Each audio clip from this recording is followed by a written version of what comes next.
We will also make sure that the slide deck is provided to each of you after the event as well.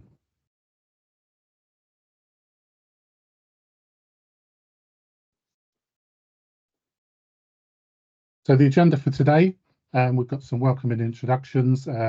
We've got some introductions from Lucy Munt, the Head of Children's Commissioning, Emma Harking, who is the Head of SEND. Emma will actually be joining us around about 12 o'clock, so she's not here just yet, but she'll be joining us to kind of share what's going on in the SEND world. We've got Sarah Conboy from Pinpoint as well, I believe is on the call. Yep. Hi Sarah, nice for you to join us. Thank you. We'll also be looking at forum intentions and update on SEND commissioning activities. And then we've got a couple of sections on You Said We Did, based on feedback that we've had from providers previously. So we've got an update on our sufficiency strategy, which Lucy will lead on. And then we've got a section on quarterly provider questionnaires, which Nicola and I will talk about. And linking into the quarterly provider questionnaires, we'll be talking about our contract management processes that we're going to be putting in place over the next few months. We've then got some data information. Vicky and Nicola will present some data on ISEP referrals and out-of-school tuition referrals. And then at some point we will have a quick comfort break. I'm sure we'll all need that at some point. Following that, we've got requesting fee changes. Lizzie Robertson will kind of lead on that. We have updated our fee uplift strategy, and we are changing the way that fees will be requested, and Lizzie will talk through that process. Then Nicola will talk about post-16 framework and alternative education and training. And then we've got some information on what we're going to be doing for the next forums, what kind of things you want to see within these forums. It's an opportunity for us to kind of share with you what we're doing, but we also want to hear from you as to what kind of things you want to get out of these forums. Hopefully kind of we can have some conversations around what the challenges that you're facing, the challenges that we're facing, and how we can work together to provide sustainable SEND provision for the children and young people of Cambridgeshire. And then at the end, we'll have a question and answer session, as I've said, which is an opportunity for you to ask any questions that you feel that either that have raised from what we talked about today, or any other questions that you might have already had before starting out today. Okay, so welcome and introductions. I'll start off and then I'll hand over to Lucy. As I said, this is kind of the commissioning team structure. It's quite small. You probably may not be able to see it in its entire detail on screen, but as I said, we'll share these slides after the event, so you'll be able to pick it up after the event. In terms of our structure, we are headed up by Lucy Munt as our Head of Service, and as I said, she'll be talking a bit about what we do in commissioning. And three functions within the Children's Commissioning team. We are the SEND, 0 to 25 SEND integrated commissioning, and that's the focus of this forum today. We've got our vulnerable children's and families service as well. They cover services such as residential services, fostering placements, and supported accommodation. They facilitate forums for providers that provide that specific service, so they do separate provider events as well. And then there's our finance team, who probably many of you will have been in contact with over the period of time in terms of invoices, querying, payments, and all of those kinds of things. So we've got our own finance team as well, which support the commissioning team structure. Okay, so I'll now hand over to Lucy. Thanks, Andrew. So very warm welcome to everybody to what is our first provider forum, SEND forum of the year. Very excited to have you all here. And as Andrew's already alluded to, we're going to be hosting these, and you'll hear more about this as the event proceeds today, but we'll be hosting these on a quarterly basis going forward. There's a lot to pack into today's session, but future events you'll be given the opportunity at the end of each forum to feed into what you guys want to hear about as providers, what you'd be interested in understanding for our future planning of our forums going forward. So we'll make sure that you're issued a survey for that and you can feed into future forums. Andrew has already alluded, so I just recently joined the team. I'm relatively new in. I joined the very back end of last year as head of children's commissioning. I'm very aware that there has obviously been a decoupling at the back end or summer provision sort of last year, and there's been quite a bit of change across children's services, but I'm very pleased to confirm that with myself now head of children's commissioning permanently in post, and also across children's services, all of the service directors and heads of service, there has been a significant amount of change. So firstly, thank you to your patience, to all the providers that have been patient while those changes have been taking place. But we now have a significant permanent structure across children's services as well, which I think is really, really key to bring to today's conversation. As permanent as actually across all of service director and heads of service from March is now we have a full leadership team, which is really, really good. In terms of my team, so we're the commissioning team, and I know a lot of you will already have met with some of the commissioning managers, finance colleagues, as Andrew says, commissioning officers, seniors, and certainly the art team. But for those of you that aren't aware of our structure and how we work, we actually sit within the Adults Health and Commissioning Directorate, despite being a children's commissioning function. So we are still very much children's commissioning. You will have seen perhaps on our website that we're very much here across the whole team to make sure that we're commissioning services for all of our children in care, all of our 0 to 25 CWD SEND services, and having the appropriate services designed appropriately, co-produced, do a full needs analysis, options appraisal on those services, and making sure that we come to tender and mobilise those contracts appropriately going forward. At the moment we have, as Andrew already alluded to, CIC and 0 to 25 SEND art functions who do the really important job of making sure our young people are placed in a timely and sufficient provision. We obviously work very closely with that, as you'd expect, with our local, regional and national organisations, and part of these forums going forward are to try and encourage to make sure that we don't miss any new organisations that might come to market, and ensure that we're working closely with you to co-produce our services going forward. And of course, it goes without saying, we're here to make sure that we improve the quality of life for all of our vulnerable children, our young people and all of their families. That's key, and that's where we are as an organisation of what we want to achieve for our young people and their families. Have I got another slide, Andrew? Yep. Thank you. So you'll be aware, and again, this is on our website, but and some of you may be new to it, but some of you may have already been working with the commissioning team. It is so pivotal, our role, ensuring that the public services are aligned with the public purse, to make sure that they are co-produced and to make sure that they are fit for purpose. And our goal is, as I said earlier, to make sure that those are in receipt of those services are getting the best absolute possible service they can. We know that it requires collaboration, as we've just talked about.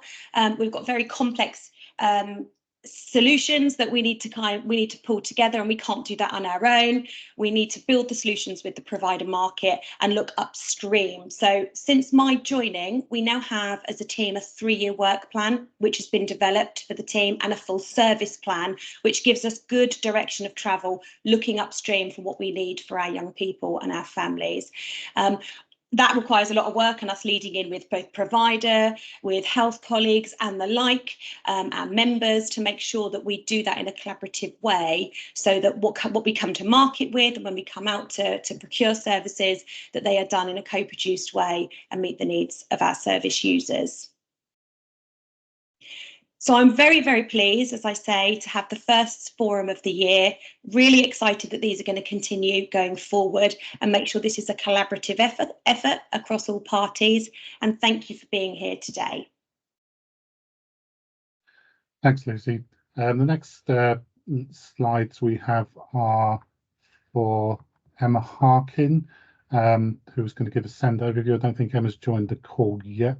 Yeah, apologies. So Emma's had to pass her apology. So in terms of new permanency placements, so Emma Harkin is our head of SEND provision across children's services. So she is due to join us today, do a couple of slides for you, but she's not available to join until around midday. So we can just skip past these ones, please, Andrew.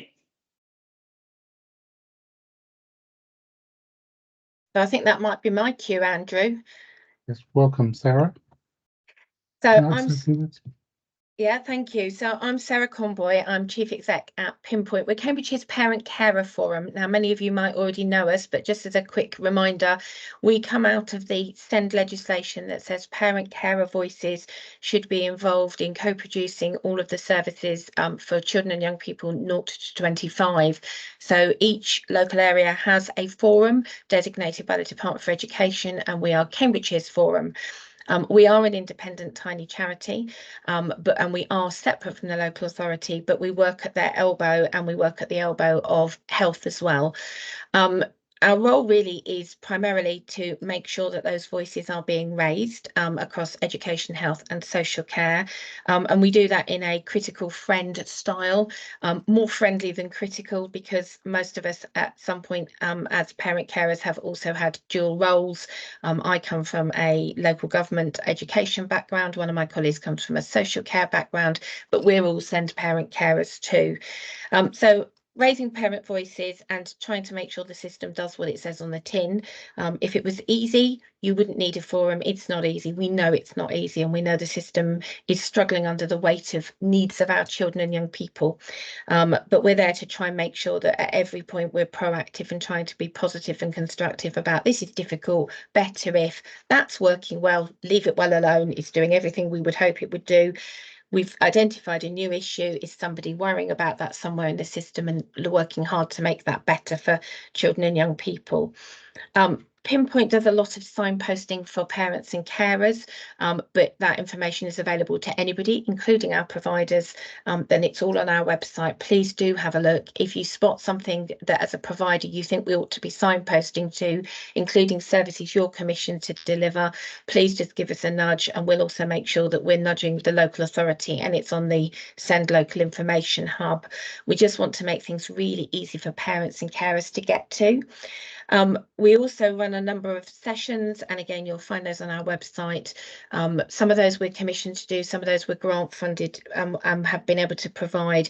Again, we run 2 sessions a month and a twilight session for parent carers to drop in. We don't currently have a screening mechanism, so we know lots of professionals join us on those calls, and they are always very welcome. And we buy those services in from other professionals across the system. So it may be that even from time to time that you're delivering sessions with or for us. We work really hard then across the wider system, because that's where forums up and down the country can add value. So at any given time, there should be 153 forums in each local area. And we work in this area as part of the Eastern Region Parent Carer Forum Network, and we feed into the national network. So that does mean that from time to time, we bend the ear of National Health England, we bend the ear of Department of Health, Department for Education, and pretty much anybody else who'll listen when we think there are issues that the system might be able to solve, but people might not be aware on the ground how it's feeling for parents and carers. So as I said, we're a tiny team. We're all parent carers ourselves, and that's sort of part of the expectation. But we do bring a range of backgrounds and experiences to those roles. And obviously the audience we're working with is the same audience that you're working with, but it's the mums and dads, the grandmas and grandpas, the people who look after children in kinship, and they're all very welcome to come and be part of our wider collective conversations. But our information's on the screen. If you don't know us already, please do beat a pass to our door. I'm Sarah, so come and talk to me or any of the team. But we work very closely, obviously, with our commissioning colleagues, and we are involved in the co-production when we are going back out to market, because obviously making sure that what you're doing meets the needs and aspirations of our parent carers on behalf of their children and young people is what we're all in this for. So I hope, Andrew, that that's the overview you were hoping for, and that I've managed to do it in sufficient timeliness. Yeah, thanks, Sarah. That's really helpful, a really detailed description of what Pinpoint does. Just to follow up on that, as an organisation, Cambridge County Council and the Children's Commissioning team within that place a great deal of importance on the engagement with families and parents and parent representatives, particularly as Sarah said, when we're either commissioning or recommissioning new services. And they also play a big part, when we're looking at our sufficiency planning work as well. So our thoughts on what we need in terms of services over the next 3 to 5 years, Pinpoint play a very crucial role within that. As I say, the feedback that we get from organisations such as Pinpoint is pivotal in shaping things that we do, like service specifications and key performance indicators for service providers. And we will always involve parents and carers directly within that process. So we'll have representatives on moderation panels for when we're kind of recommissioning new services and looking at tenders for new services to deliver the support that we need. We will use kind of parent care representatives to help us with that. And as I say, all of that goes to kind of provide the the co-production that is central to what we are looking to achieve. So yeah, thank you, Sarah, for joining us today. It's really appreciated. I know your time is very precious and you spread yourself very thinly sometimes, and we're very grateful that you joined us. I'm here for about 45 minutes because I'm double booked today, but I promise for the next one I'll make sure it's in the diary early enough. Yeah, as I say, at the end of today, we've got the dates on the next provider forums, so hopefully they'll be able to go in everybody's diary and everybody will be able to kind of attend the next couple of forums, which will be really great. So thank you, Sarah, and thank you, Lucy.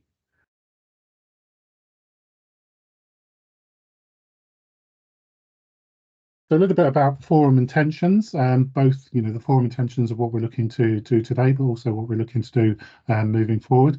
As I said, we're looking at doing quarterly forums now, and as I said, they will be a mixture of virtual presentations, but also an opportunity to meet us in person as well. The in-person events will be held at New Shire Hall, and that will give us an opportunity for you all to come into our not brand new, but our new sparkly office at New Shire Hall, and there will be hopefully opportunities at those events to meet with senior leaders within the council, and maybe even councillors as well. For those of you that don't know where we are, New Shire Hall is now at Alconbury Weald. We've moved out to central Cambridge now. There's no need to go into central Cambridge for Shire Hall. We're at Alconbury Weald, which is just off the A1, just north of Huntingdon. So hopefully it's kind of relatively easy for people to get to. So the idea of these forums is, there's an opportunity to get to know you as providers, but also for you as providers to get to know us as a team. As Lucy said, we've been through some significant changes over the last few months with the decoupling from Peterborough City Council, and we have new staff coming into the team all the time, and we are getting to the point where our team is now fully staffed. So there'll be new staff to meet along the way. So an opportunity for us to get to know you and you to get to know us. An opportunity to explore how we'll be working with you in the future. I kind of alluded already to kind of our contract management processes, which are going to be kind of significantly ramped up over the next few months. So that'll be, an opportunity for us to engage with you on an individual basis, to look at all the issues and challenges that we are facing and that you are facing, so that we can come up with ways of working, working towards making a better future for the children and young people of Cambridgeshire. We will be engaging with the whole provider market within these forums. We will look at up and coming events, and be looking out for further information around those events, which we will be sharing. We'll be looking at new contracts, opportunities for new contracts, and when we're reopening or recommissioning existing contracts. So those will all be kind of factored into the contract managing process, and the forum, the forum process, so that when we are recommissioning new services, recommissioning services and new services, or developing new services, you'll have all the information and prior information that you'll need to kind of help you with those. We'll also kind of be looking a bit today about our sufficiency strategy, but that's work that will continue as well throughout the years. So again, we will be revisiting that on our future forums. And today we'll kind of be promoting our new uplift strategy, which, as I said, Lizzie will kind of talk through later on this morning. And again, we will kind of be reviewing that over the next few forums to see how that's working out. So those are a few of our intentions for the forums. Further information, events and agendas, and information about forums will go out on Pro Contract like they have done for this one. They will also kind of be sent out through the Children's Commissioning emails. We'll be advertising them on our intranet, but also kind of look out for us on social media such as LinkedIn as well, because we'll always be kind of highlighting what we're doing on there as well. Okay, so a little bit about You Said We Did. So the first thing, children's sufficiency strategy. Lucy, did you want to talk through that? Yes, please, Andrew. So you may have seen, again, those of you that have been on our website, that the sufficiency strategy is up for review this year. We issued something to our an update to our Children's Change Board very recently to say that we planned the redevelopment of our strategy is underway now, and we plan to have something in place and live as early as hopefully June to feed back. So it's due for a review, it's due for a refresh, and we are very much geared up to trying to get that over the line in the timescales we've committed to our board. The window of opportunity is there for us to do this and do it collaboratively, where we require feedback from a number of different individuals, providers, and we value that feedback to inform what the new sufficiency will look like. Some of the key themes that have come out of the discussions we've had at this point have been very much that we're very aware there is a number of individual strategies that we have. We're actually looking to pull that into one sufficiency strategy going forward, still encompassing to make sure that you would see the special educational needs, so the SEND strategy, CWD, a children's and family and children's in care, but it will be within one document, but quite clearly outlined for each of those. So that's our current thinking. We want it to be a little bit more focused, concise, a bit easier to digest. And that was actually some feedback that we had as a result of our recent Ofsted inspection when I met with the lead inspector, which was really helpful for her to give her advice on perhaps how we can bring it a little bit more easily to as a read for people to engage. That's been taken forward. Key to articulating vision and approach with providers takes me back to the comment I made earlier, which is we really value your comments and we really value your feedback. I think I've lost the screen. Has it come off? Can anybody else see? I'm wondering if we've lost Andrew, because I can't see him. He might have been kicked out. I'm not sure if he's gone. I've got it up if you want me to quickly share my screen. I had it. That's okay, I can talk around it. I'm sure Andrew will be dialing back in. So essentially due for review, due for refresh. There's a lot of work to get it where we need it to be. Thank you, Lizzie, going forwards. So we're doing an awful lot of work now to try and meet those timelines so we get the relevant engagement to get to a point in June where we've got, hopefully, the new bones of the refresh. So thank you, Lizzie. That's all right. So at the moment, we're in the process. So I've got a team of officers that are working on this at the moment and a really helpful project management support on this to get things over the line. We're in the process of currently engaging with internal stakeholders and key stakeholders, which include our young people, you'd expect, parent and carers. Oh, I've lost it again. Sorry, Lizzie. Is it because Andrew's tried to join? Doesn't want to talk about the sufficiency strategy. Clearly, so parents and carers, providers, and in that response, we've developed a survey, which the link is attached to these slides, which are going to come at the end of the session for you all to see. But I'll also attach a copy in a moment of the link of the survey directly into the chat function so you can access it. But we're really keen to hear your voice in this process before it goes. Thank you, Lizzie.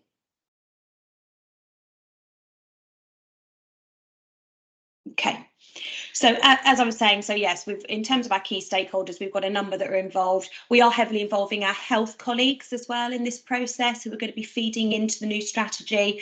And when we get to a point where we've got a first version of the new draft, my hope would be that we would bring this back to perhaps the next forum for some discussion and some fruitful discussion on what else we might need to be including.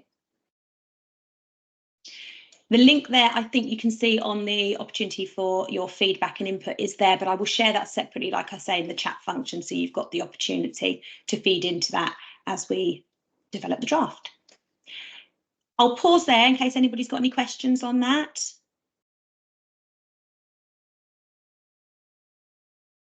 Perfect. Well, I'll send a copy of the survey in the chat function shortly. Really Thanks, sorry about Lise. Oh, you're back, Andrew. that. Back, Andrew. Computer just decided to just completely shut down, so I do apologise for that. We've Okay. just finished on sufficiency. Thank you, Andrew. Thank you. So do you want to take back control, Andrew, just in case, or would you like me to keep sharing? I've got the slides up now if you want me to if I move through just them. if I'll take them back, Yeah. if that's okay. Does that come back up for everybody? Yeah, that's perfect. Thanks, Andrew. Thank you. So yeah, over to you, Nicola. Thank you. I'll just move on to the next slide.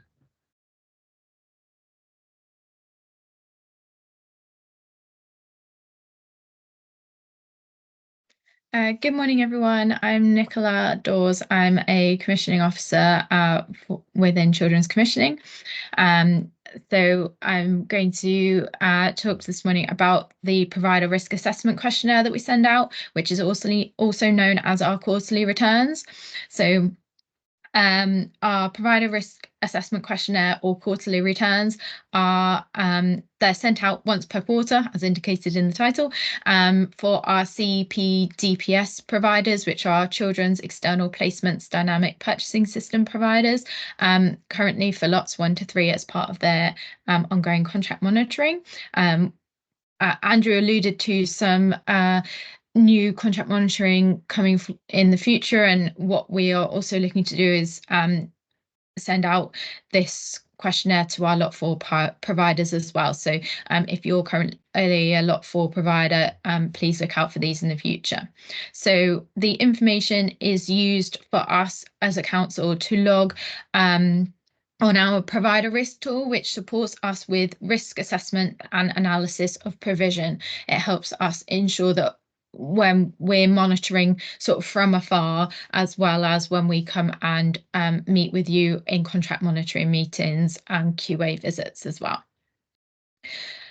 So who can complete it? Well, one person from your organisation that gets sent the link, really, as long as they've got access to the information that the tool is asking, that the survey is asking for, then we don't mind who completes the survey on behalf of your provision.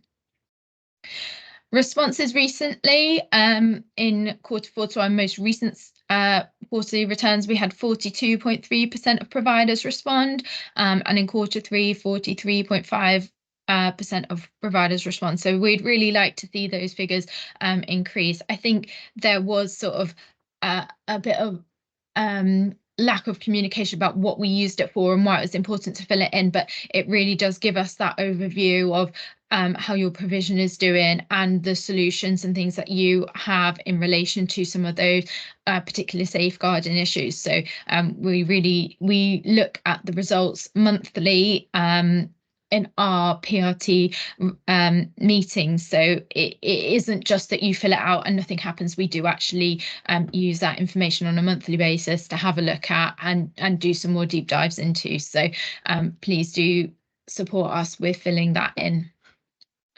Next slide, please, Andrew. So we've got some frequently asked questions or concerns raised from the survey. So again, this is coming back. This is why it's in the You Said We Did section. So for for those of you that have responded, you'll know that there's sort of some feedback opportunities at the end of the questionnaire. And so some of the things that have recently come up is things like questions about completing every question. So what you should notice on the survey is that there are some questions with a red asterisk. Those questions are required. Sometimes we have follow-up questions. So particularly if you answer a certain way, we'd like some more information. But what you'll notice is the questions underneath that do not have our red asterisks, and therefore if you sort of answered no to that question, then you wouldn't need to fill in the sort of subsequent information questions. So just look out for those. And recently we've asked for people wishing to have a copy of their responses. So when you complete the survey, there should be sort of this screenshot that comes up about your response being submitted, and you should be able to click the button to save your responses as well. So you can also track your responses each time. We've also had some queries about whether the questions are relevant to education settings. So the questions are designed to support us with ongoing due diligence and monitoring of all provisions. So whilst they go to lots 1 and 2 and 3 of the CEP DPS, which includes our IFAs and residentials, the questions should be relevant to all provisions. And we also noticed there's quite a few sort of comments about having difficulties communicating with casework officers and social workers. So as Lucy was saying before, our teams within the council are undergoing currently a lot of changes, but they will always endeavour to respond to you as soon as possible. So we do appreciate everyone that's being patient. Please look out if you can't get hold of somebody, and often that out of office will provide you with another contact. So obviously please go through those instructions and contact who is relevant.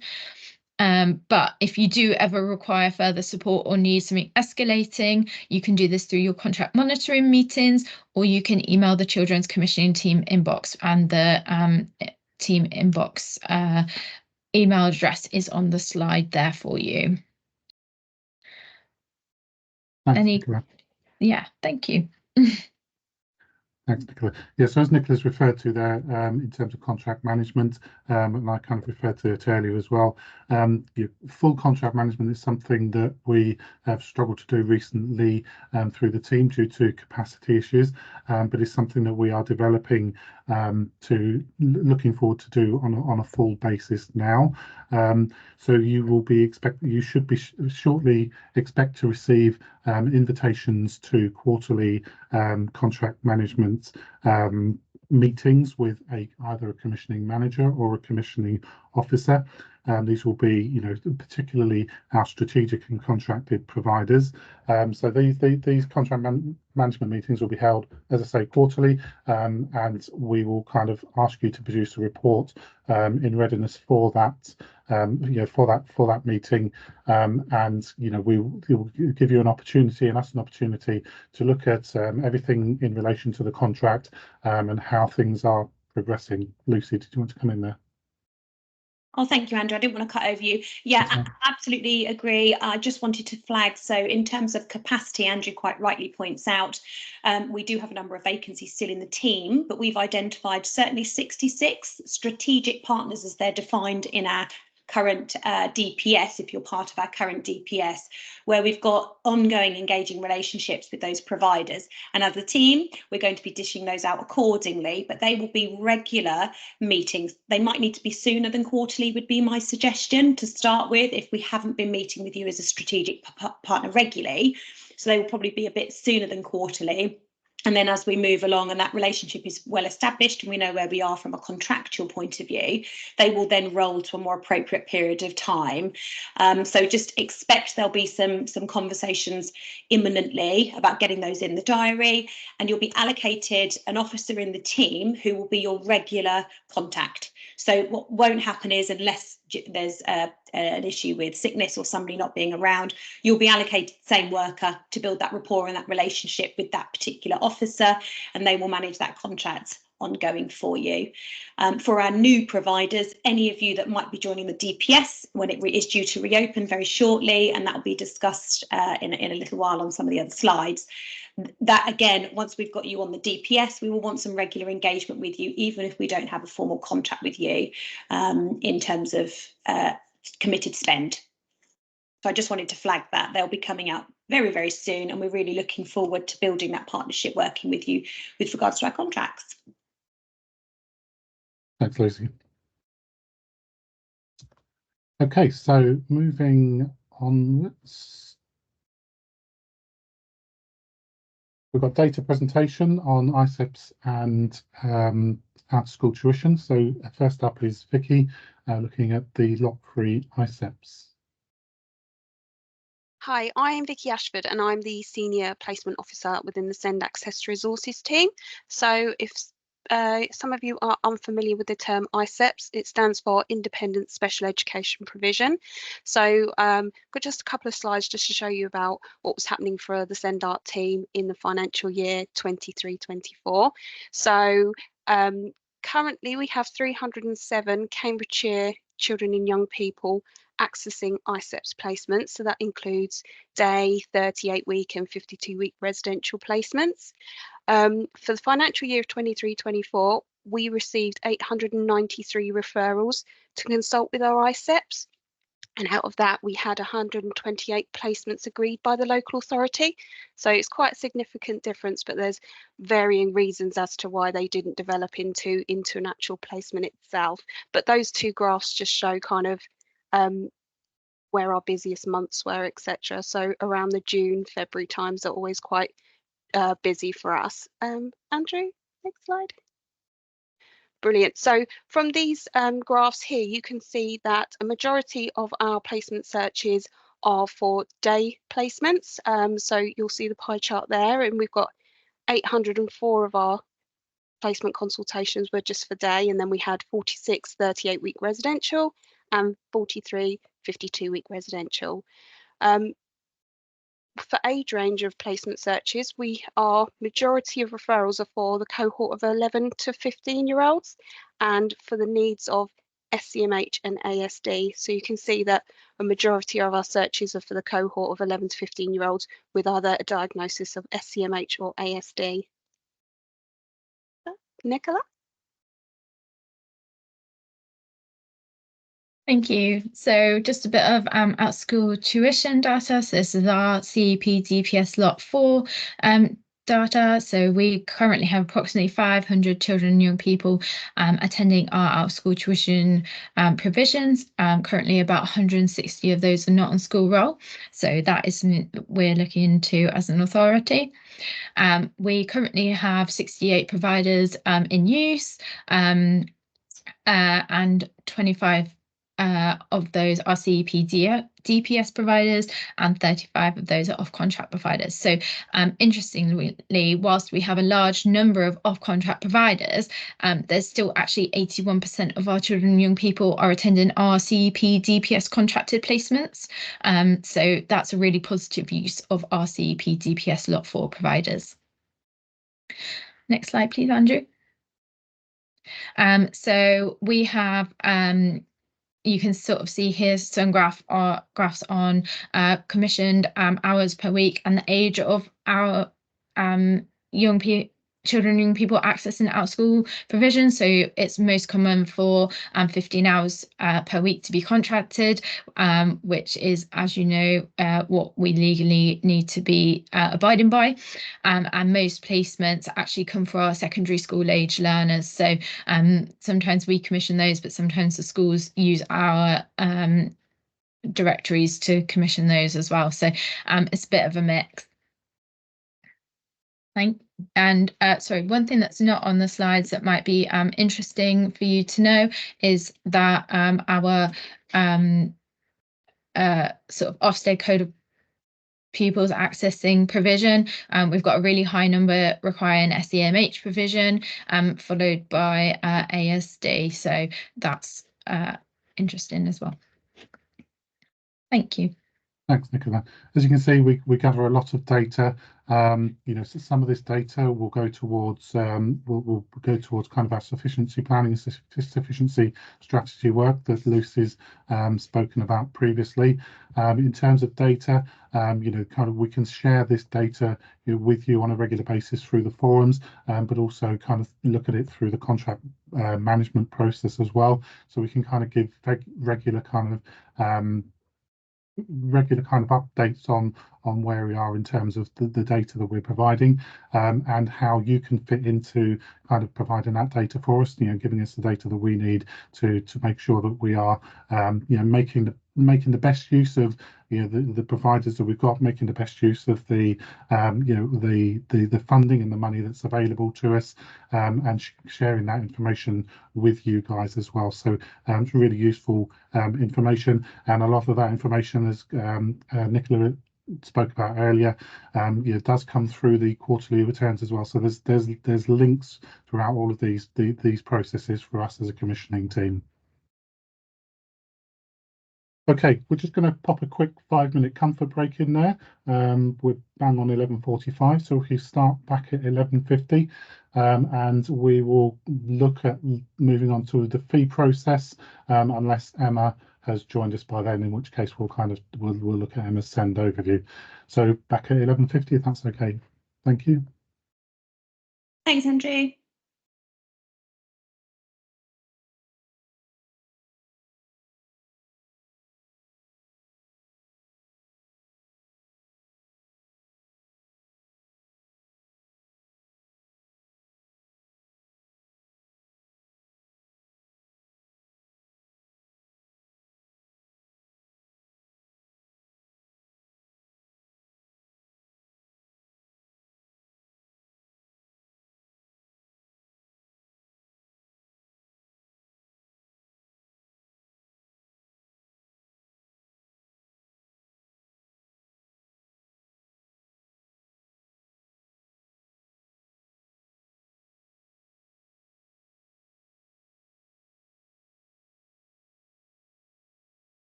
Mhm.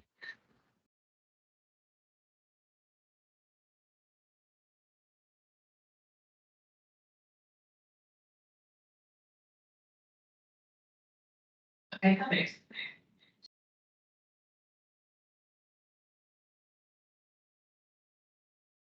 Okay.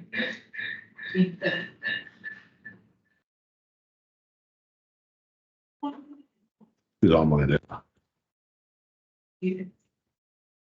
Yeah, but it's not. Send it this way. Let's do one thing at a time. Otherwise I get well lost.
Okay, welcome back everybody. Just gone past 11:50, so we'll make a start. I think, as I say, Emma is due to join us about 12.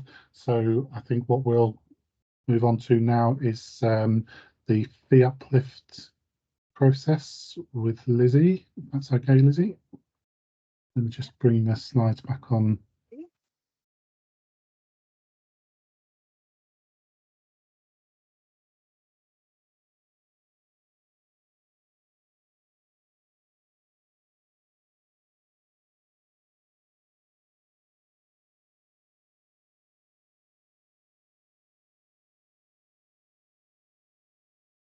Thanks, Andrew. Oh, yeah, it's back there. Oh, it's got a funny little thing. You can just about see something there. That's not intentional. We'll have to make sure that's sorted for sending out. But before I move through the slides, I just want to say a quick hello because I'm Lizzie Robertson, one of the commissioning managers. And don't be alarmed if you don't recognise me or haven't met me before. I'm still relatively new in the team. How long I can get away with saying that for, I'm not sure. But one of my first major tasks, if you like, was to introduce a fee change strategy, otherwise probably known as uplift strategy. And when we embarked on introducing this new strategy, working out what we wanted to have in it, when we looked far and wide, we realised actually that there aren't many commissioning teams. In fact, I couldn't find an actual example from another council of a commissioning provider uplift fee change type strategy. So that's just a point to note that we might be trailblazers in having an uplift strategy or fee change strategy.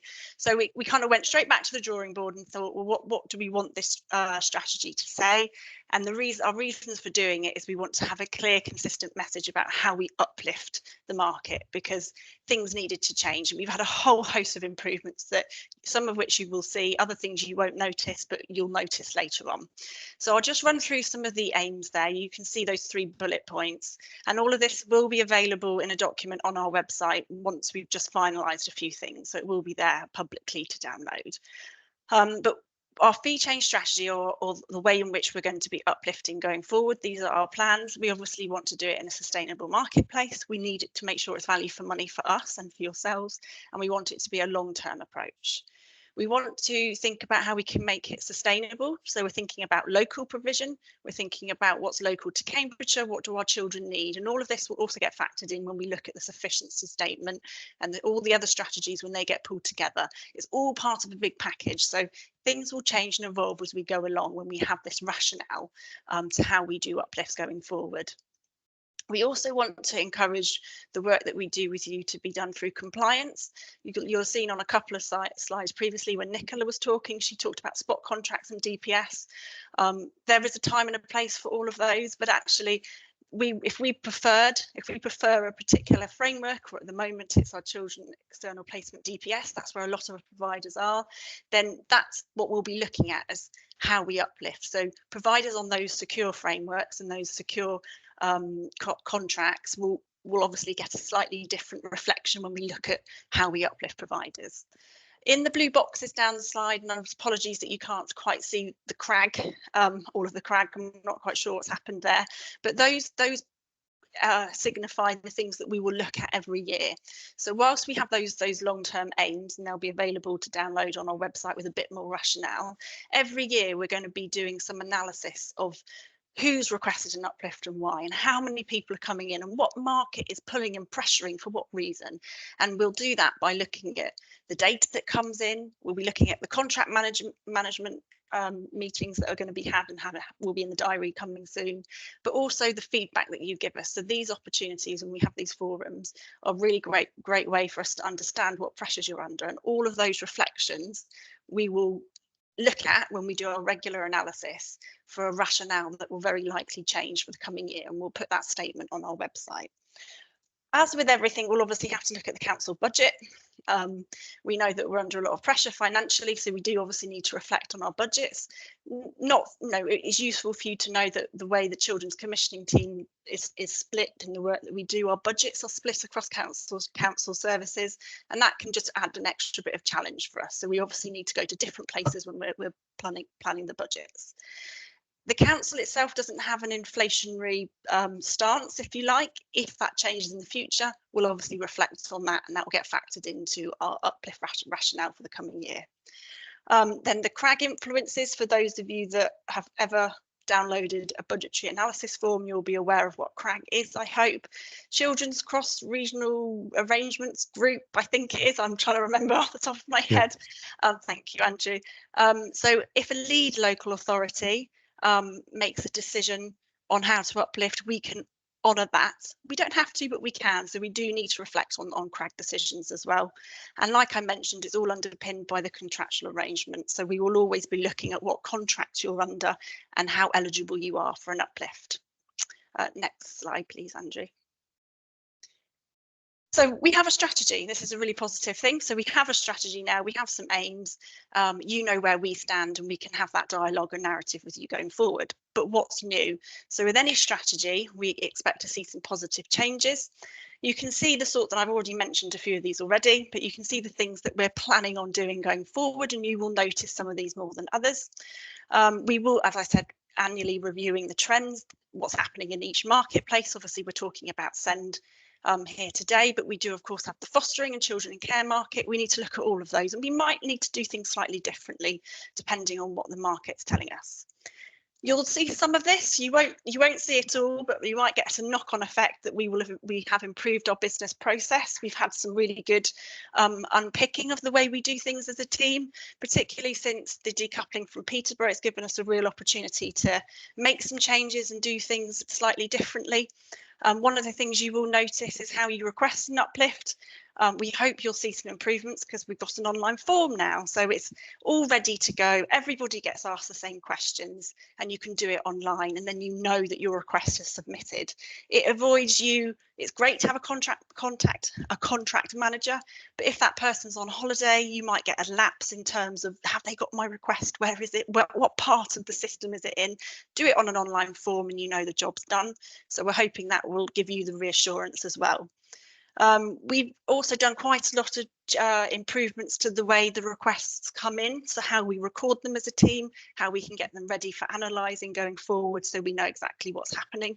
Those are the sorts of things you won't see, but hopefully it will give you the confidence that we're kind of ready and raring to go when it comes to the world of uplifts. We have a panel. We've always had a panel that makes the decisions on the uplifts, but we've obviously reflected on how that works. So we've tightened things up. We've got some new members on the panel and a revised terms and conditions. Panel arrangements, terms of reference for those, and linked to that you will see are the renewed terms and conditions that will come out. So they'll be coming out to you with any other changes that we have in terms of the DPS. Look at them, have a chat through them with your contract manager if there's anything you don't understand, but we'll be expecting you hopefully to sign those, because we believe all these changes are positive ways forward for yourselves. The enhanced engagement that we have, obviously these forums are a great place to do that, but with the contract management quarterly meetings getting put in the diary is another opportunity for you to share issues and concerns. So it's those sorts of, we can understand early, then we won't get sudden shock if suddenly you're asking for an uplift that we had no idea where it came from. So those conversations will be really important with your contract manager. And then part of our decision-making process is about having discretionary negotiated uplifts, because that's how it works. We want to make sure there's consistency. So reflecting on all those aims that we had, I shared on the previous slide, and those aims that you'll see when you can look at our website, we're converting those into a calculator. We're testing it as a pilot this year, so we're going to see how it works. But if we can give that consistency when we make that decision making, it makes it very fair across each market.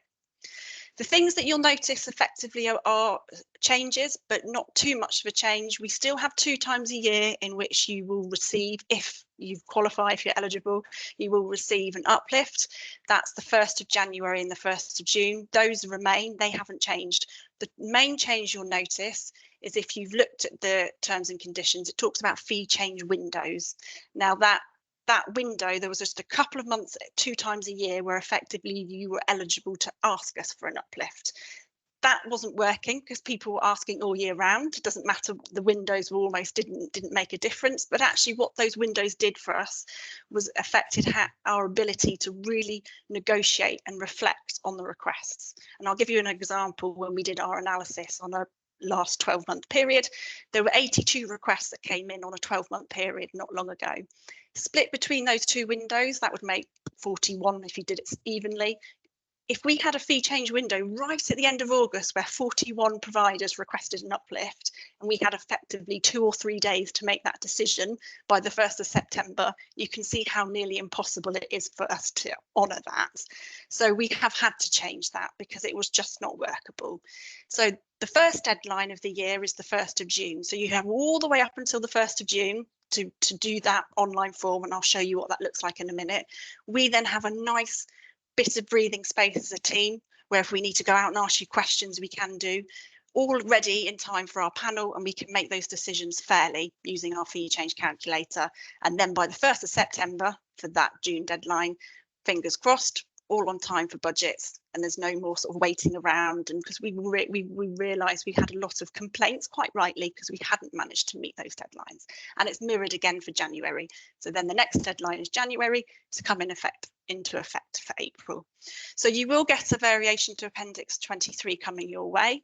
It's still with our legal team, but you will be getting that very soon. So I will just show you, Andrew, if you could just move on to the next slide, please.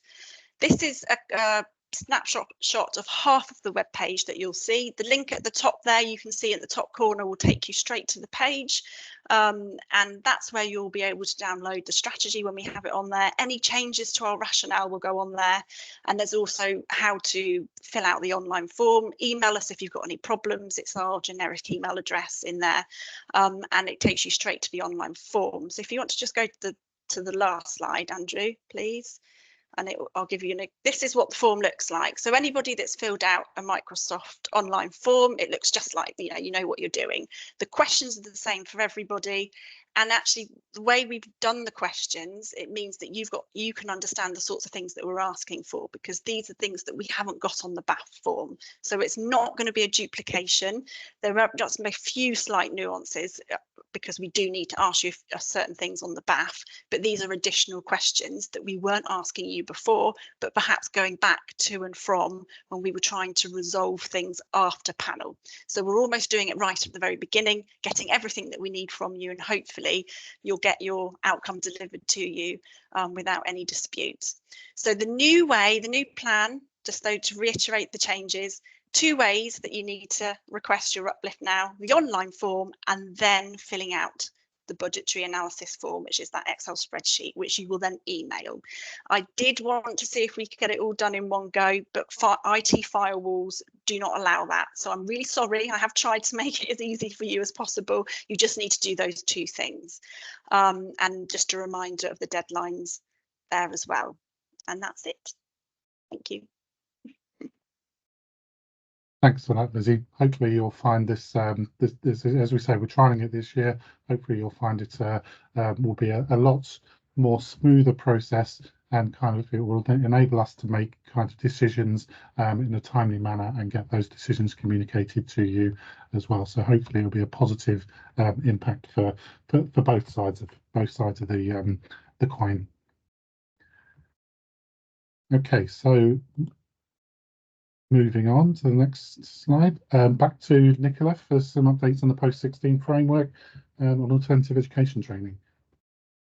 Yeah, hello again, everyone. So our post-16 framework for alternative education training was a new initiative.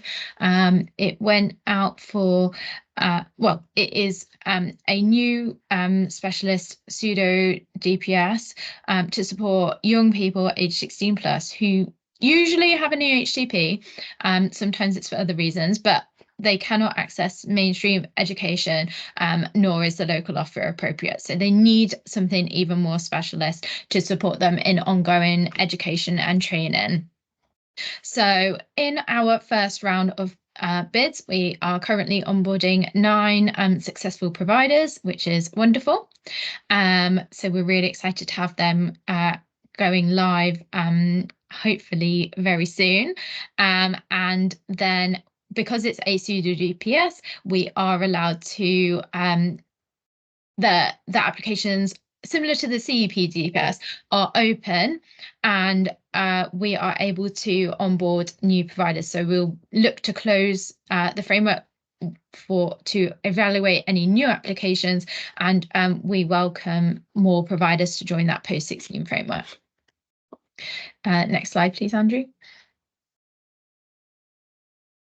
So benefits to being part of our post-16 framework for alternative education and training, other than if you can memorise it, great, because it's a mouthful, is that it will be the predominant route to market, and therefore providers on the framework will be prioritised by Cambridgeshire County Council.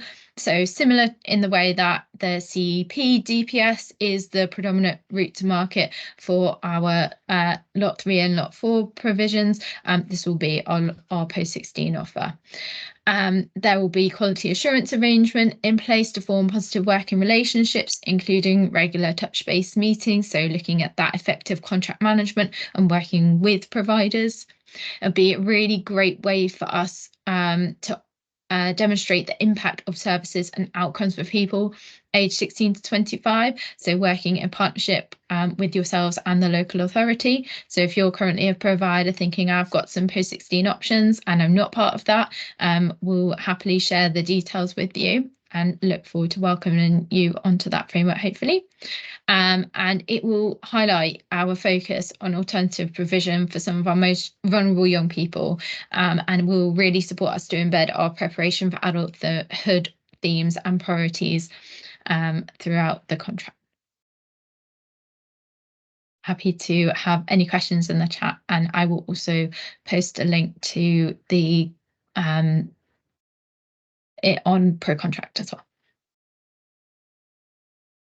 Thank you, Nicola. Thanks for that. Looking at our list, I don't think Emma's managed to join us yet, has she? Is Emma here?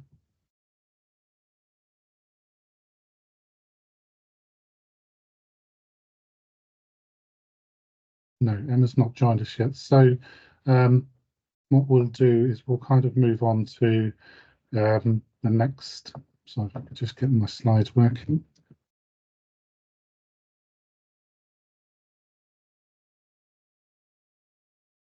So we'll move on to kind of talking about the next forums and the kind of question and answer part. Hopefully, you know, while we're going through that, Emma will be able to join us, and then we'll kind of be able to duck back to her slides as we go through.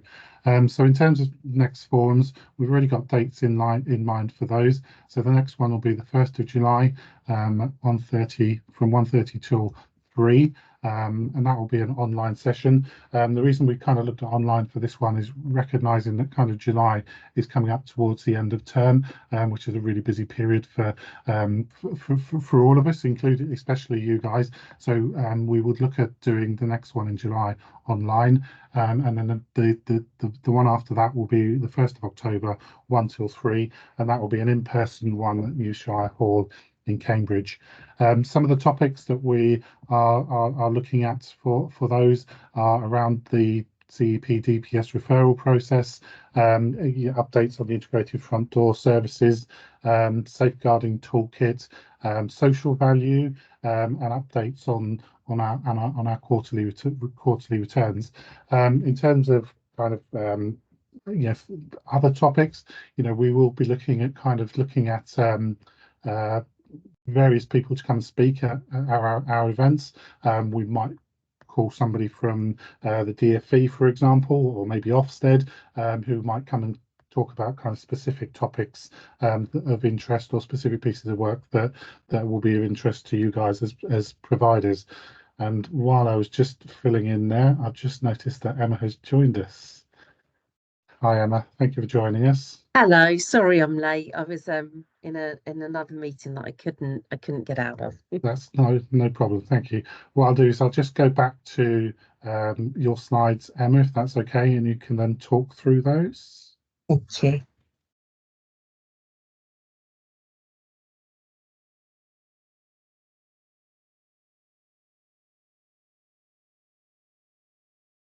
Thank you. Hi everyone. It's lovely to see you all, and I'm sure probably meet some people that I haven't met yet. So I'm Emma Harkin. I joined Cambridgeshire in December. I was previously in Peterborough, so I know that some people do recognise me from my time in Peterborough. So I just wanted to give a bit of an overview of SEND at the moment as it stands in Cambridgeshire. And the teams that sit within my portfolio at the moment are the Educational Psychology Service, the Sensory Support Team 0 to 25 years, the SAT team, which is everything to do with EHCPs and annual reviews, the SAT finance team, and the district teams, which have educational psychologists, specialist teachers, specialist practitioners, and A&I coordinators, and deliver a lot of training to schools as well. So that's a bit of an overview of the teams that currently are within my portfolio. There is a real drive in Cambridgeshire at the moment to think of inclusion as well as SEND. So I know there's always a big focus on SEND, but actually if we think about inclusion and inclusive practices, that encompasses SEND, and that is the kind of drive and the way we want to go moving forward.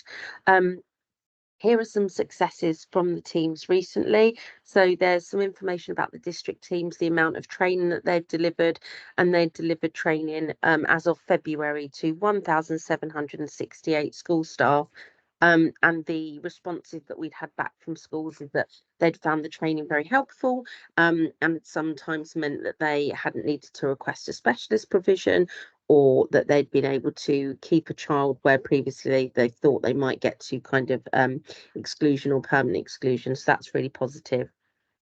The Preparation for Adulthood team have created a fantastic travel training video that included young people with SEND, transport police, local transport services, and they're also holding a big event coming up that will be really exciting. It's been in a lot of the newsletters, so you may have seen information about that.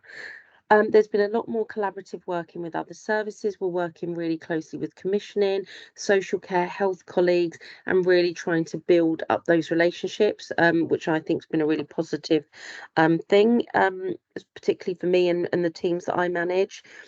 We have updated the terms of reference for the SEND decision-making panels, so there'll be clearer governance and decision-making moving forward. It's really important that we're making robust and appropriate decisions for children and young people. So a bit of refresh of the terms of reference, and the attendance in panels has been really important. We also have some schools attend panels. Anyone's welcome to come to a panel and observe. We'd love to have you there. If you'd like to be a participant and a decision maker, then absolutely you're more than welcome, particularly schools, SENCO and heads. You can just get in contact with us and let us know. I think it's really important we're transparent, and the feedback we've had from a lot of schools is when they've been to panel, they've seen that actually the decision making is very robust and they can understand the decisions that are being made. So I think people have found it helpful. The sensory support team currently supports over 609 deaf, MSI and VI children and young people. Families contacted within 48 hours, which is, you know, something that we're really proud of, and there's been some positive feedback. Positive feedback generally about EPs and some SAT case officers, mainly around individual cases from either parent, carers or schools, which is really nice to hear, because as I'm sure a lot of you know, in SEND, we are on a journey and there is a lot of work to do within the SAT team and some of Cambridgeshire processes. So it is nice when we get the positive feedback to balance out some of the, you know, the areas that we need to work on. SAT Finance worked incredibly hard on the end of year work. T and all of her team did an amazing job. There was a lot of work to do, and because we've been migrating to a new case management system, and that's been slightly slower than we'd wanted it to be, there has been some challenges with data, and that meant that T and her team had to work even harder. So just that was a really positive that they managed to get the year-end work done on time. I'm happy for the next slide. So operationally, these are just some things we're working on and some information. So we've seen a 30% increase in the number of new EHCP needs assessment requests. We're seeing a lot of cases where the primary need is social, emotional, mental health. That has increased a lot in significantly compared to previous years. I would put a little caveat on that. Being new to Cambridgeshire and being objective, I do think sometimes in Cambridgeshire, and not just Cambridgeshire and other local authorities, we can be quite quick to label children as SEMH when they display externalizing behaviours, and actually in some of the cases that I've unpicked, it isn't necessarily that's a child's primary need. So sometimes there's been communication interaction needs, or maybe an autism diagnosis where some of those needs aren't being met, and that is displaying as externalized behaviour. And equally, I would say there's speech and language needs sometimes, and again, sometimes that can evolve and develop into certain behaviours. So there needs to be a piece of work done, I think, around the identification of needs in Cambridgeshire, and building resilience within the service. So improving timeliness and annual review data is a big drive for us at the moment. Our annual review and our 20-week data, so that's the 20 weeks that we have to finalise the HCPs, is incredibly low. Part of the reason for that is around the capacity within the team. So within the Eastern region, a normal caseload for a case officer is about 335 cases. And within Cambridgeshire, the case officers are holding 500 to 700 cases. So you can understand how that would impact on timeliness. Same with the EPs, that there really isn't enough EPs to manage the demand that we're seeing coming through the system, the real high levels of requests for needs assessment. So there's a business case that's gone in around increasing capacity. We currently have some interim staff within the business support team and within the SAP team to provide extra capacity, and we're working on supporting some staff to return from sickness, which has been going really positively. But I think overall for the team, they needed that acknowledgement that actually the caseloads were too high, and this is kind of what we're doing about it. So hopefully that's been seen as a positive thing. We're working really hard to improve communication. I know communication isn't always as it should be, and some of that is again around the capacity issues. So there just isn't enough staff to complete the work, which means sometimes they don't get to emails and phone calls, but we've been working really hard to try and improve that. We will be introducing planning meetings, co-production meetings, and there have been a few that have happened.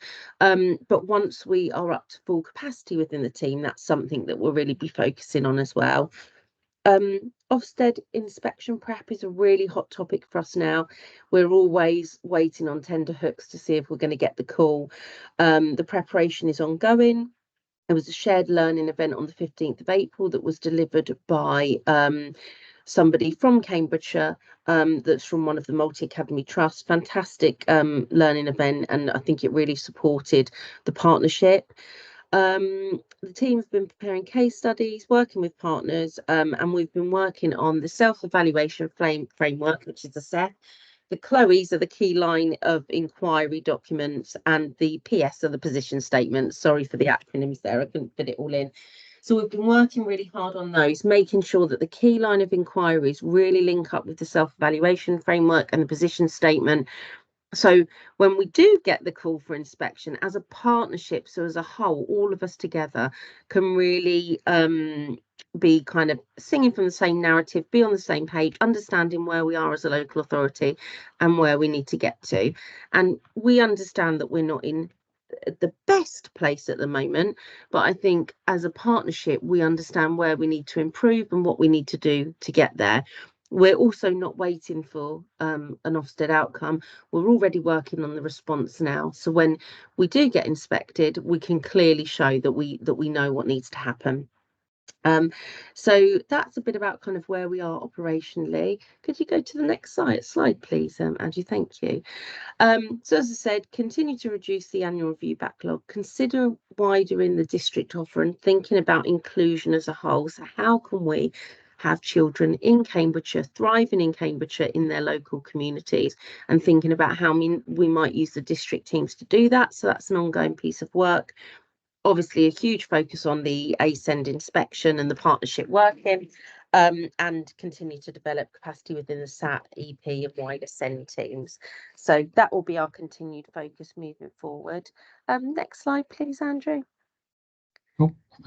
That's not my. I think I just wanted to say thank you to everybody, because I do know that as I said, we're not in a perfect place at the moment. I would say people have been very kind and understanding. People are willing for us to do well in SEND and get better. And yeah, just thank you for your continued support, and just to assure you, the people that are working incredibly hard, just in very difficult circumstances. But very grateful for all your support. Thank you. Thanks, Emma. Thanks for that. Appreciate your time. I know you're very busy, and appreciate your time coming to talk to us today. So that brings us on towards the end of the session, and looking at any questions and answers. Nicola, did you want to step in there first? Yeah, just on the slide before this one, Andrew, I just wanted to say on the topics, we had a poll going just for gathering your feedback on what you'd like to hear in the next forum. So thank you to everyone who's answered that, because that will help us shape what we put in our next forums. Thanks, Nicola. So we've got a few, couple of hands up. Sorrel first. Hi there. Just wondering if I could get a bit of advice how to proceed, because we actually submitted a fee increase request getting on for 2 years ago. I believe the staff member who was dealing with it is no longer there. I've been in contact many times and had zero response from anybody since she left, using that email address that was supplied at the beginning. So hearing what you're saying now, I'm understanding a bit more maybe of what's been going on.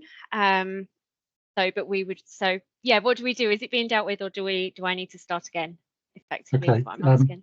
Can I pick this up with you after the meeting? Yes, today? please. That would be great. Thank you. I've got your email address, so I'll put a call in for Lovely. Tomorrow. Would tomorrow be okay? Yeah, at some points tomorrow should be good. Yeah. Okay. Yeah. Thank you. Diane. Hello, I hope you can hear me. I'm sorry about my screen, that's currently not on. This is a query for Emma. She mentioned about the need for identification of need service. That's exactly the programme that we develop. So how do we show our interest in that?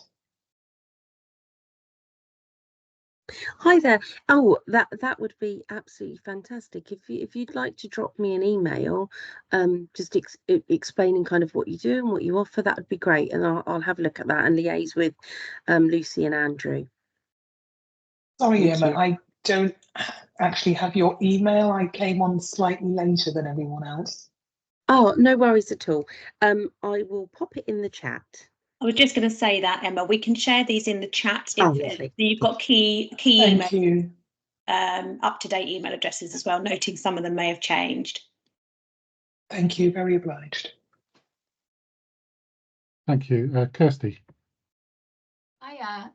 I took over from a colleague the DPS framework, and I've been responding to bids since January when I started with Academy 21. I have requested feedback a few times just on like reasons for award or non-award, and I haven't received that, but I don't know if I've got the right contacts, because obviously listening to everything that's going on, there's obviously a lot of shift happening, and I appreciate you're really busy, but as I'm new to my role, it would help me a little bit as well to have more of a dialogue going. Okay. Has your query gone through to the Children's Commissioning Team inbox? No, so I've never been given that email address. I've written it down, the Children's Commissioning Team at Cambridgeshire, but I wasn't given that email address to respond to. Okay. So if I sent one to there, would that be then picked up and I would get a response? Yes, it will. So we'll make sure that email address goes in the chat with with the context that we've just described. Yeah, put your email through to the Children's Commissioning Team, and we'll pick it up through there, Kirsty. Okay, thank you very much, and nice to meet you all. Thank you. And Samantha. Hello, thank you for everything today. I just wanted to ask a quick question. We are a provider of resources. I just wondered if you could let me know who would be the most relevant contact that's spoken today to send information to, please. Is there information? Is there specific information, or is it generic? Yeah, it's generic information on products that we produce for special educational needs. Yeah, if you pop that through to the Children's Commissioning inbox, it can get picked up through there. That's great. Thank you very much. Thank you. Have we got any other questions from the floor today? Andrew, I don't know if Oh, I could just come in. Lucy, I'm not sure yeah. if there's a historical hand there as well. Perhaps, Diana, have you got another question, or is that a historical hand? Okay. Sorry, it's a historical hand. No problem, that's fine. It was just a flag, and again, I think we can send this, Andrew, in the chat, or certainly around when we share the slides with everybody, just how to join a pro contract, because that was a good question we just had about, you know, what about new services or new provision or new equipment that providers might have. We want to make sure that you guys are registered to our relevant portals, so that if any tenders or requirement for any of those services, equipment, works comes out, that you'll be the first port of call to see those opportunities. So pro contract, probably we need to share the information on that and how to access, and then we'll also share the relevant email addresses so we can point you in the right direction. Thanks, Lucy. There's also, Andrew, a number of questions. Sorry. I know we've got another hand up with Rob there to come to next, but there's quite a few questions in the chat we might need a couple of minutes to get through as well. Okay, thank you. Rob? Yeah, it was the point around the 500 to 700 cases per caseworker, and as I've been sitting here, I mean, just thinking about what success looks like for this group as we try to support as many of the young people out there, and the dynamic between. So I know a lot of the on costs that we have within our business are the fact that the caseworkers are just not around and not available for us to be able to connect with, build a plan together. We don't have the detail up front, so a lot of our on costs as an organisation are because the lack of sufficient resources for based at your end, and I just didn't know whether within your strategy that you've been referencing is that something that you are addressing to say how can we collectively break the situation here where we cannot expect individual caseworkers to be giving the appropriate care to 600 children. And how can we make that happen in an environment where you also said that we don't recognise inflation as a reality as a council?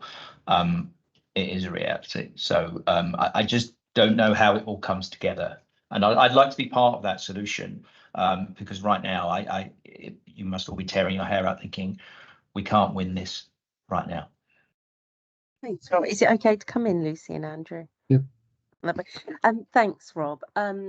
Yeah, that's really interesting for me to hear, because I didn't realise that's some of the reason for the on cost, that kind of early work isn't able to happen with you. So that's really, thank you for sharing that, and it's definitely something I will take back. There's been a recently appointed head of AP place planning, a lady called Claire Cook, that was previously in a different role. So within her new head of service role, she's absolutely going to be looking at alternative provision, working really closely with the commissioning team, with the Carly, Lucy, Andrew, Nicola, and Lizzie. Sorry if I've missed any of you off, that isn't intentional. And looking at how we can improve things. There is definitely going to be increased capacity within the SAT team. So in terms of case officers, as I said, we've got 8 interims in at the moment. We're working really hard to support people that have been off unwell to come back. And there's a wider business case in to mean that the caseloads could align with other eastern regions, so the workload would be more doable. So there is absolutely a piece of work on that.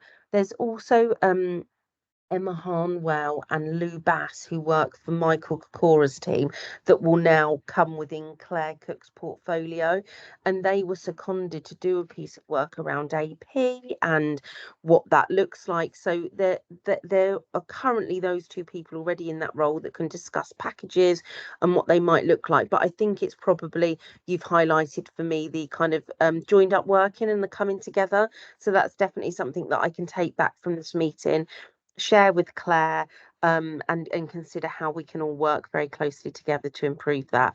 I mean, if you've got any examples that you could send me where on costs have been high because you haven't been able to do that work with the casework officer, that would be incredibly helpful, just for me to take back as a bit of learning, shared learning for the team.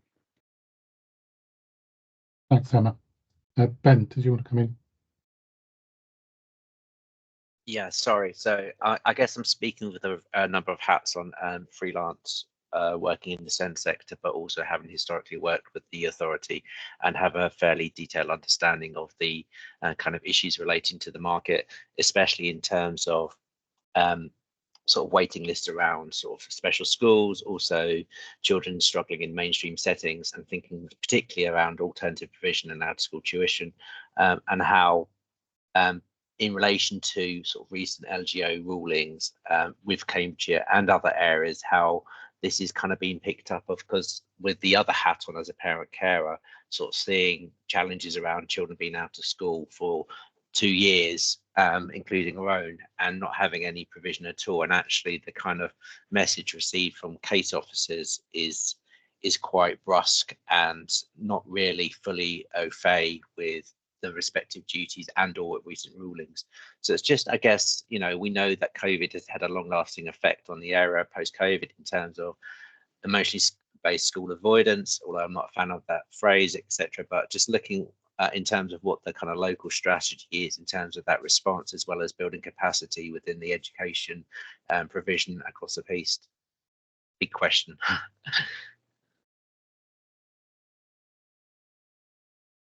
I come in there again, Lucy Yes, and Andrew? Is that okay? Sorry, I didn't Yeah, you sorry. popped off the screen. I wasn't sure where you were. Yes, please. No, sorry. I just turned my camera off for a second. I was having a cat issue.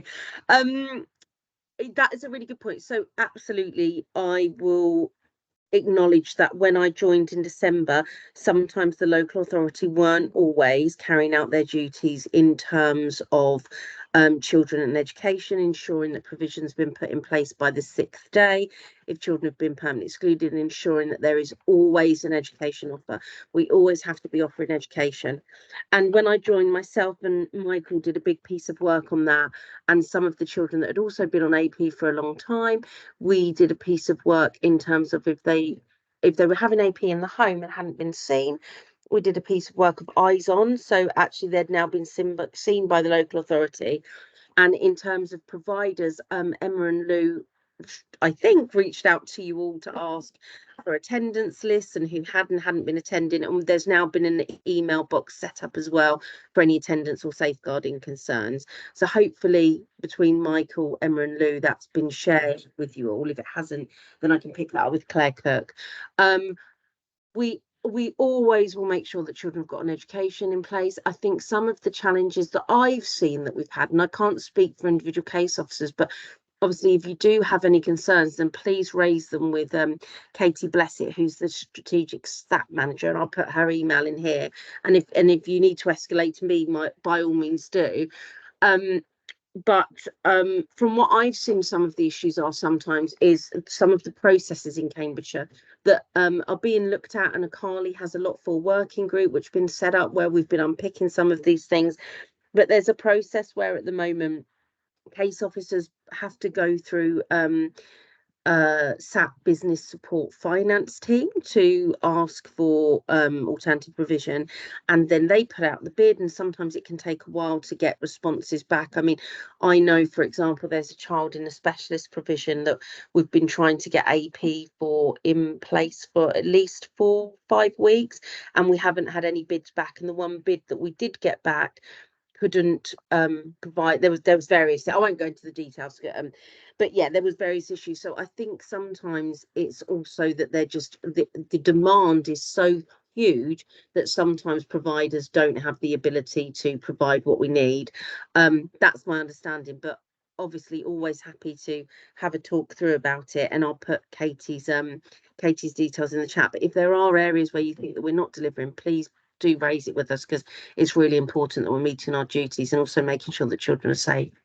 Yeah, I mean, I'd welcome a conversation outside of the time today. I don't want to take up too much other time, but I think from my work before, from my own personal experience with my family, as well as sort of the work in other areas as well, you know, there are a lot of common factors that are at play, and I think it's looking at sort of a dynamic response to, you know, sometimes the unknown areas of need that we're presenting or the complexities that are there, and how providers collectively can work collaboratively with settings so that there's that agile way of working as well. But yeah, I'll drop you an email. Thank you. I'm conscious that we're over time. thank you for your attendance today. There's a couple of surveys in the chat. Lucy's put one about the sufficiency strategy. Please access that and fill that in. And then there's a feedback one that Nicola's put in about today's session. It's been a pleasure to host the first quarterly SEND provider forum today, as it says there on the screen. Thank you for your attendance. We really appreciate it. We hope that you have found it useful, and we very much look forward to seeing you at our next event on the 1st of July. Thank you very much for today. Thanks, Andrew. Thank you, Andrew. Thank you. Thank you. Lovely you. to meet you all. And sorry it wasn't for very long. Take care. Thanks, Bye. Emma. Bye.